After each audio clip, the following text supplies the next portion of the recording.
أهل سمعتم بقصة رجل ضرب الحجر 99 ضربة فلم ينكسر، ثم جاء رجل آخر فضربه ضربة واحدة فانشق وظهر الكنز؟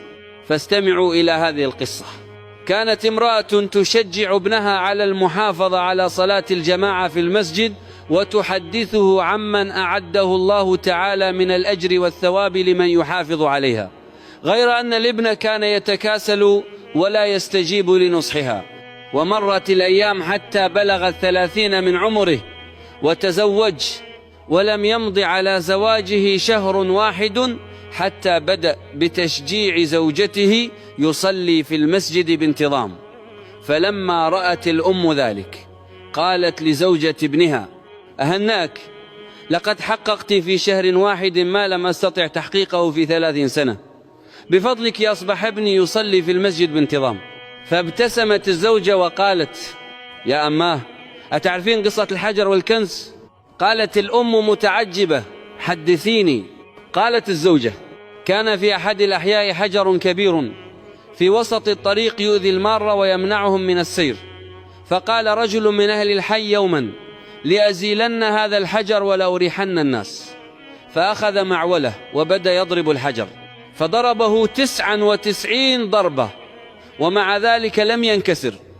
فلما تعب جلس ليستريح، فمر رجل آخر فلما رأى اجتهاده قال: أعطني المعول لأضرب ضربة أو ضربتين.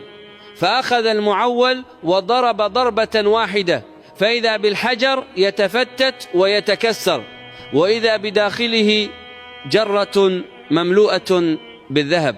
فقال الرجل الذي ضرب الضربة الأخيرة: الحجر انكسر بضربتي فالكنز لي وحدي. فقال الأول: بل لي نصيب فيه، فلولا ضرباتي ما انكسر الحجر. فتحاكم إلى القاضي.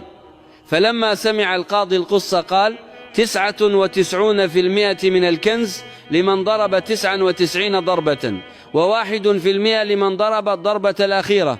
فغضب صاحب الضربة الأخيرة وقال: لكني أنا الذي كسرت الحجر.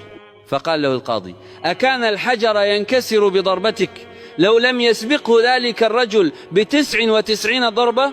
ثم قالت الزوجة لأم زوجها: يا أماه، أنا مثل صاحب الضربة الأخيرة، لكن ضرباتك طوال 30 سنة هي التي مهدت الطريق، فلولا صبرك ونصحك ما أثرت كلماتي في شهر واحد، فجزاك الله عني خير الجزاء.